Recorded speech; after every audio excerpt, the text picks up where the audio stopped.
সেই নির্বাচনে শুধু ঢাকা বিশ্ববিদ্যালয়ের ছাত্র সমাজ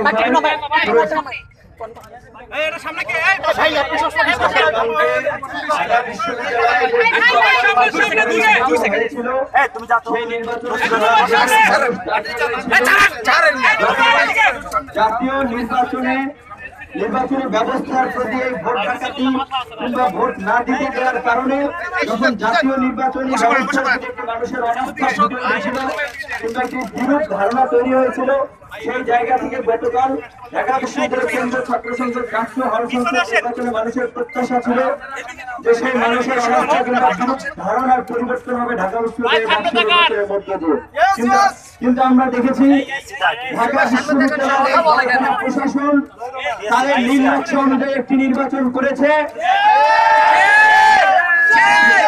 সেই নির্বাচনে যত রকমের কারচুপি অনিয়ম করা যায় ক্ষমতাসীন ছাত্র সংগঠনকে জেতাতে, সেগুলোর প্রত্যেকটি তারা করেছে।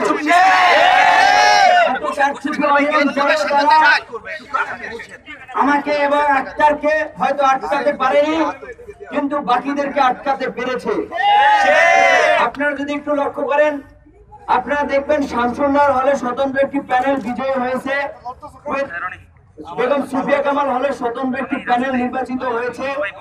যদি সুষ্ঠু নির্বাচন হতো, প্রত্যেকটি হলে ক্ষমতাসীন দলের বাইরে যারা ছিল তারাই বিজয়ী হতো। আমি আপনাদের সাথে চ্যালেঞ্জ করে বললাম যে আমাদের ডিসি স্যার যদি সুষ্ঠু নির্বাচন দেয়, ছাত্রলীগ একটি সদস্য পদও পাবে না।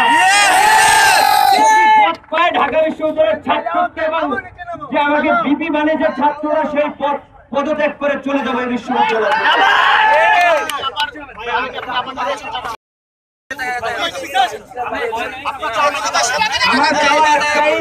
আমরা বিশ্ববিদ্যালয় প্রশাসনের কাছে বলেছি, অসংখ্য অনিয়মের ঘটনা আমরা তুলে ধরেছি। কুয়েত হলে ব্যালট বস্তা বড় ব্যালট আমরা দেখিয়েছি। সুফিয়া কামাল হলে রাত 2টার সময় ব্যালট বাক্স ঢোকানো আছে, সেগুলো দেখিয়েছি। এবং রোকেয়া হলের যে ব্যালট বাক্স ভরা সিলভারের যে ব্যালট ছিল, সেগুলো উদ্ধার করতে যেয়ে আমি ছাত্রলীগের লেডি সন্ত্রাসীদের হাতে এবং ছাত্রলীগের বর্তমান যে সভাপতি রিজওয়ানুল হক চৌধুরী সুমনের নেতৃত্বে সেখানে হামলার শিকার হয়ে আপনারা দেখেছেন। এবং আজকে যখন আমি এই বিশ্ববিদ্যালয়ের ছাত্রদের নির্বাচিত প্রতিনিধি হিসেবে এখানে এসেছি, তখনও সেই হাতুড়ি হেলমেট বাহিনীর যে সন্ত্রাসীরা তারা আজকে আমাদের উপর হামলা করছে। আমরা বিশ্ববিদ্যালয় প্রশাসনের কাছে বলতে চাই, ঢাকা বিশ্ববিদ্যালয়ে একটি অগ্নিস্ফুলিঙ্গ, এই অগ্নিস্ফুলিঙ্গে খেলবেন না, পুরে ছারখার হয়ে যাবেন।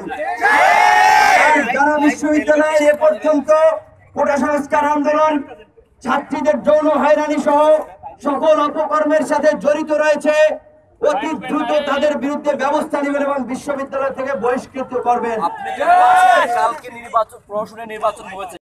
কিন্তু এই যে প্রশাসনের নির্বাচনের বিরুদ্ধে স্লোগান দিয়েছি, আমাদের কিছু এত কারচুপির পরেও কিছু ছাত্রের ম্যান্ডেট পেয়ে আমি বিজয়ী হয়েছি।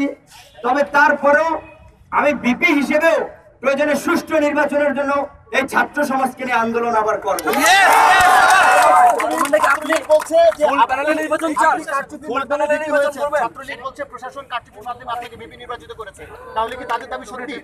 ছাত্রলীগ তো একটা গুজব সংগঠন, যারা নিয়মিত গুজবের যখন তাদের আমার যে বিপি প্রতিদ্বন্দ্বী ছিল তিনি 9000 ভোট আর আমি 2000 ভোট পেয়েছি।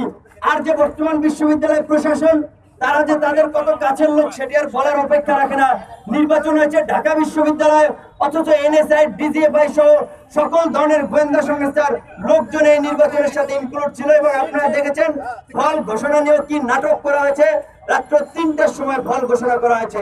আর আজকে যখন আমরা একটি পদে আমরা বিজয়ী হয়েছি, তখন সেটাকে বিতর্কিত করার জন্য তারা বিভিন্ন স্লোগান দিয়ে বেড়াচ্ছে। প্রশাসন তো তাদের লোক, প্রশাসন তো আমাদের লোক না। যখন আমাদের উপর লাইব্রেরির সামনে হামলা হয়, আপনাদের সামনে তো টিএসসিতে হামলা হয়, বিসির গেটের সামনে হামলা হয়, কয়টির বিচার করেছে? কারণ বিচার করেনি, কারণ প্রশাসন তো ছাত্রলীগের অপকর্মের সহযোগী। অধিকার নিয়ে খেলবেন না। আপনারা গতকালকে বেগম রোকেয়া হলের যে প্রাধ্যক্ষ, যিনি এই যে ভোট কারচুপির সাথে জড়িত ছিলেন, তিনি নাকি আমার নামে মামলা দিয়েছেন, আমার নামে পাঁচজন ছাত্র প্রতিনিধিদের নামে মানহানির মামলা। নির্বাচন চান কিনা? অবশ্যই আমরা ভিপি এবং সমাজসেবা সম্পাদক ব্যতীত বাকি পদগুলোর পুনর্নির্বাচন দাবি করতেছি। আপনাদের পক্ষে যাচ্ছে না, আপনার মানে যে মানে আপনার যে পদে জিতেছেন সেই পদ ছাড়া আপনারা সব পদে নির্বাচন করছেন, সেটা কি মানে ভালো নির্বাচন হবে বলে আপনারা আশা করেন? না, আমি একটা কথা বলেছি, যেহেতু আমি ইতিমধ্যে শিক্ষার্থীদের প্রতিনিধি নির্বাচিত হয়েছি, শিক্ষার্থীদের চাওয়া ছিল একটু অবাধ সুষ্ঠু নিরপেক্ষ নির্বাচন, সেটি হয়নি। সুতরাং সেটি এখন কিভাবে করা যায়, যেহেতু আমি তাদের প্রতিনিধি, প্রয়োজনে তাদেরকে নিয়ে আবার আন্দোলন করবো আরেকটু। আপনি বলছেন শুধুমাত্র ভিপি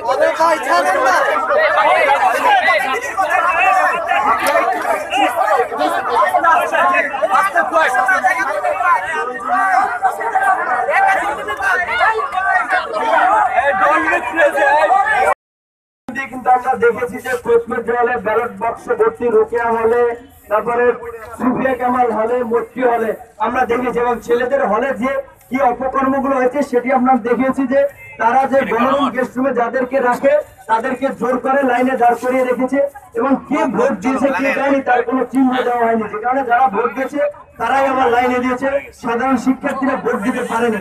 আর আমরা আজকের এখান থেকে বলতে পারি যে যদি অবাধ সুষ্ঠু নিরপেক্ষ নির্বাচন হয়, প্রত্যেকটি স্বতন্ত্র প্যানেল, এমনকি আমরা মনে করি যে কেন্দ্রীয় ডাকসুতে আমাদের পুরো প্যানেল উঠে আসবে, যেখানে আমরা ভিপি পদে নির্বাচিত হতে পেরেছি।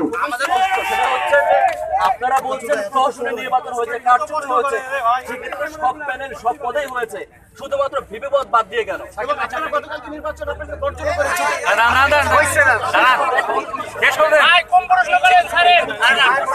আমরা যেহেতু এত কারচুপির পরেও, কারচুপি তো তারা করেছে আমাদেরকে মানে হারানোর জন্য, কিন্তু তারা দেখেছে যে ভোটের ডিস্টেন্স এত, তারা পারেনি।